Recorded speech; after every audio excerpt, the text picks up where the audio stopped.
On this episode of ResiWeek, CES 2020, rebooting your referrals and selling the smart home. All this and more on this episode of ResiWeek. The network for the AV industry. What are you listening to? This is AV. This is AVNation. This is AVNation. This is ResiWeek episode 206, What's Real Now? Support for AVNation is brought to you by Crestron and by Chief, the global leader in commercial AV mounting solutions. Welcome to ResiWeek. This is your weekly wrap-up of all the latest news and stories for the residential AV industry. I'm your host, Matt D. Scott for AVNation.tv. And this week, we are pleased to be joined by a longtime friend and guest, and a newbie who is a bit of a longtime friend. We've been friends for a while, right, Jamie? A little bit. That is Jamie Briesmeister. She is the CEO/boss lady at Integration Controls. How are you, ma'am? Doing well. Thank you very much. Thank you so much for joining us. And to round it out and hopefully keep me mellow and polite as we have the newbie is Dennis Holzer. He is the CEO of Powerhouse Alliance. How are you, sir? I am doing terrific. Thanks for having me back.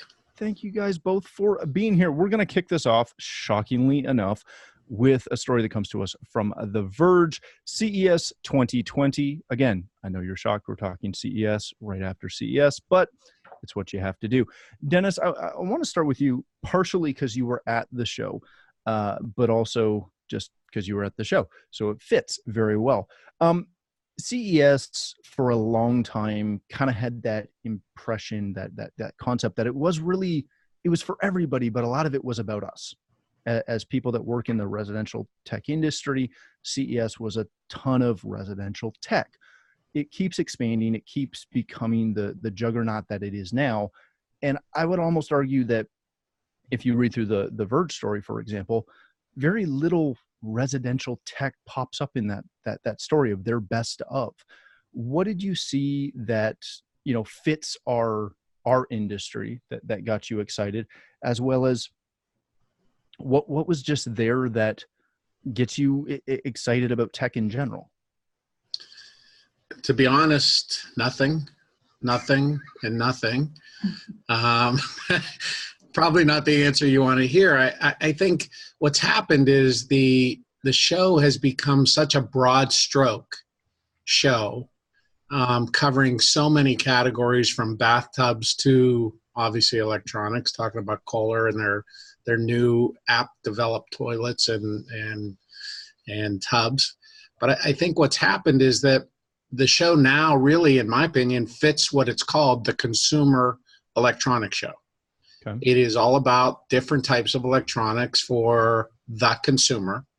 And I think what's happened more and more, and I think this year, I don't want to say it totally kicked us out, but for a large part, the residential tech was not represented there.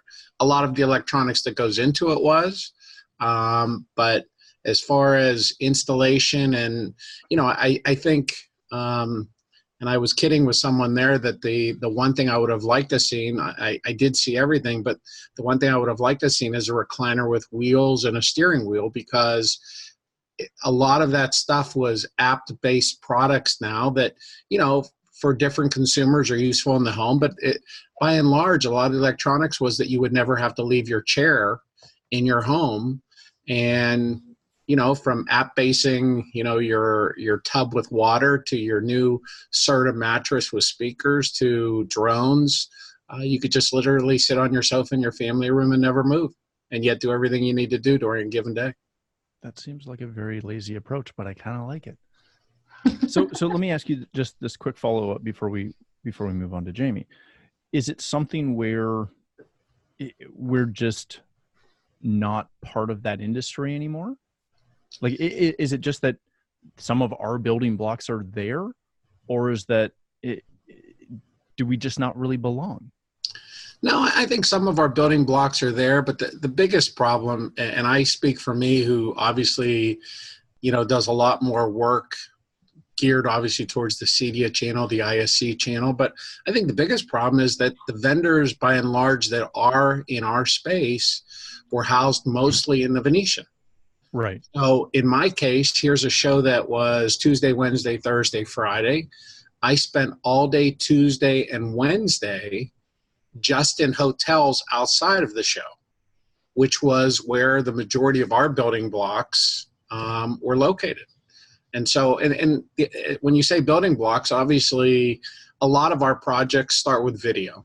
And yeah, that was on the floor, the Sonys of the world, the Samsungs of the world. But once you got much beyond that, you had to, frankly, you had to be in a hotel. And I think a lot of that is just based on outright expense. Yeah. Yeah. I definitely noticed that most of the people from the industry that I knew who were there from an exhibiting standpoint, they were all in hotels. Yep. None of them were actually on the show floor. Jamie, let me come over to you for a second. Now, You were like me. You didn't attend, and I don't blame you for that. It is an obscenely expensive trip, and every day I ran into somebody last week. It was, hey, I thought you'd be at that tech show in Vegas. Right. And I had to explain why I wasn't. So two kind of the big stories that came out of the show that directly kind of affect us were the rollable LG TVs that are supposed to be shipping this year, and Samsung's like 99% screen 8K monstrosity. Those were kind of the two big ones. And then of course the story that didn't happen at the show was Sonos suing Google. Specifically though, about the TV side, every report I read on the Samsung and LG products were glowing in the fact of the technology, the advancement, et cetera, et cetera, et cetera. And they really highlighted the 8K aspect. Whereas when you talk to those manufacturers, they talk about it, but they don't rest on that. They rest on, again, the 99% of screen size that new Samsung has. Is this just another example of, hey, we can, so we did?